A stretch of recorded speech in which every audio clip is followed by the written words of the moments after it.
Ito guys, muli natin i-feature si Sean Mateo Moreno Dressy. Kakanta ulit siya ng Air Supply na kanta.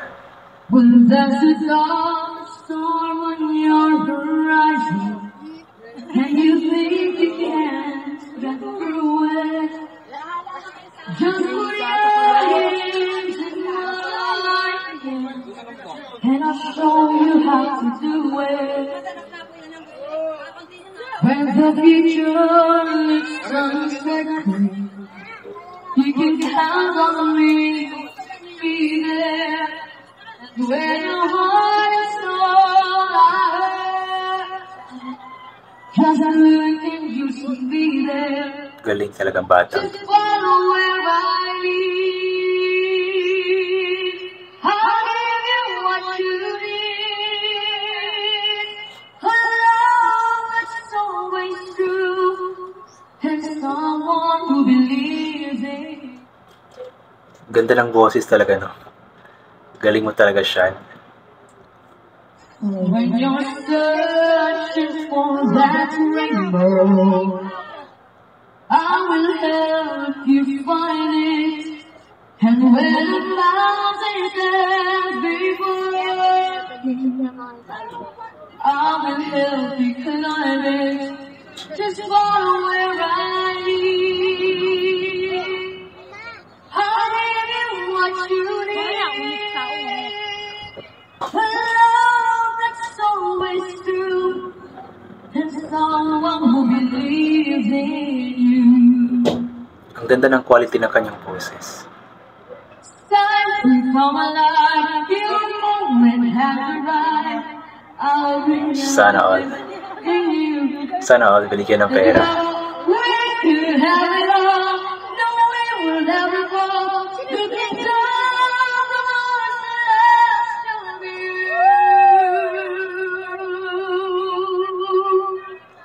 Grabe tong batang to. Ang ganda talaga ng kanyang boses. Kahit ulit nating pakinggan yung kanyang boses. Napakaganda talaga. Iba yung quality ng kanyang boses eh. Even though nagbibinata siya, pero yung boses niya is napakaganda pa rin pakinggan. Kumbaga, nakakapag-adjust na siya sa kanyang boses siguro.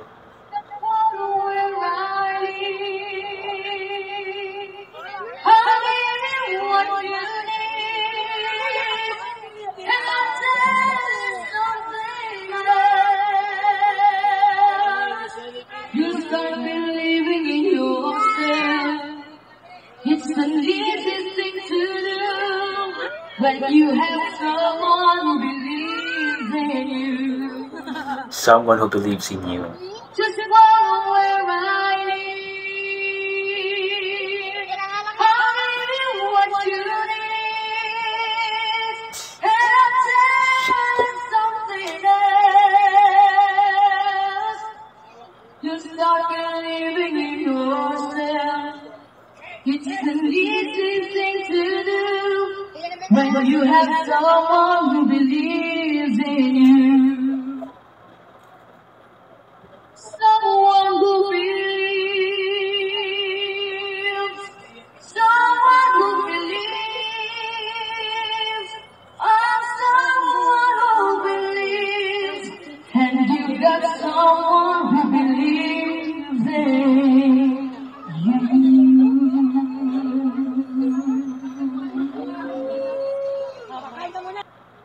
Ang galing. Talagang napakagaling na bata, guys. Sean Mateo Moreno Dressy. Support niyo po ang kanyang Facebook page po. Yung nabanggit ko po, Sean Mateo Moreno Dressy. Dati po siyang contender ng Tawag ng Tanghalan. School Showdown pala yun. Hindi pala siya season 2 ng Tawag ng Tanghalan Kids.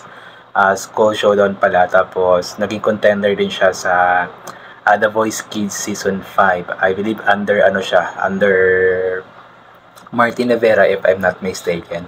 So, napakaganda talaga ng quality ng kanyang boses. Tapos, yung kanyang boses is bagay na bagay sa mga kanta ng Air Supply. Mostly sa mga cover niya na nagka-trending is yung mga kanta ng Air Supply, tsaka I believe Tom Jones, ganon. So, bagay na bagay yung mga kantang ganon sa kanya. So, good job sa iyo, Sean. Talagang napakagaling mong bata ka. Ang dami po niya mga cover songs sa kanyang Facebook account, guys. Puntahan nyo po yun, Sean Mateo Moreno Dressy. At talagang mapapahanga kayo sa galing niyang kumanta talaga. Iwan ko nga ba, pero usually kasi sa mga kabataan na kaedad niya, mga nagbibinata, is nahihirapan talagang mag-adjust sa boses, especially maghanap ng song na babagay sa boses. Pero itong si Sean is talagang, I'm sure na adjust na yun. Nakakapag-adjust na sa kanyang boses at nakahanap nga po siya ng mga songs na bumabagay sa kanyang boses. Kaya always po natin suportahan ang ganitong klaseng talento, ang ganitong klaseng bata. And I am hoping, or we are hoping na sana muling makasali or muli nating makita si Sean sa mga kompetisyon sa TV, just like makabalik sa Tawag na Tanghalan, sa The Voice, or makasali sa Singaling, sa Tanghalan ng Kampiyon, sa The Clash, nang sa ganun is mas maibahagi pa niya sa mas nakakaraming mga Pilipino ang kanyang ang kanyang talento sa pagkanta. Kasi inuulit ko nga, napakagaling na bata, napakagaling talaga niya na bata. Kaya suportahan po natin always sa mga ganitong talento. Hindi lang si Sean, kundi iba pang mga kabataang mga unti-unti nga pong nagbabahagi ng kanilang mga talento ngayon sa social media. Yung kanilang singing talents ay ipinopost nila sa social media. At kung paano po natin sinusuportahan yung ibang mga lahi na artists like mga K-pop, mga Americans, Australians, Canadians, ay sana ganoon din po yung suporta na may bibigay po natin sa ating mga kababayang mga Pilipino, just like Sean. Nang sa ganon is mas makilala sila, and also every time na may videos na ina-upload or siyang in-upload pala, ay panoorin po natin, i-share at mag-comment po tayo ng maganda. Kasi yung mga maganoong mga comments na maganda is mas nabibigay yun ng encouragement sa kanila para ipagpatuloy ang kanilang ginagawa.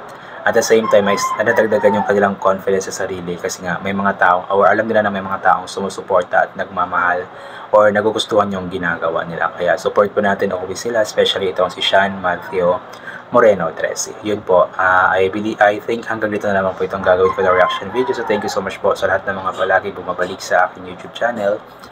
Inuulit ko nga po palagi na ugalin po natin magdasal, magpasalamat sa lahat ng mga bagay na ating natatanggap, kahit na di mo po natin ito hinihingi.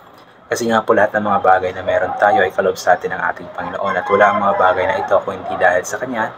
And always bring payong, kapote, sombrero, or anything na pwede maging proteksyon sa katawan kapag lalabas po tayo, nang sa ganun kapag mainit ay hindi po tayo mainitan, or kapag umulan ay hindi po tayo mababasa ng ulan. And always take vitamin C para maboost ang ating immune system, at hindi po tayo matatamaan agad-agad ng kung ano-ano mga sakit-sakit, especially sa panahon ngayon na paiba-iba nga po yung napakainit, tapos bigla-bigla na lamang pong umuulan. So once again, hanggang dito na lamang po muna ito. Always mag-pray sa taas, magpasalamat sa Kanya, tumawag lagi sa Kanya, and mag-iingat palagi. So God bless po, and bye for now po.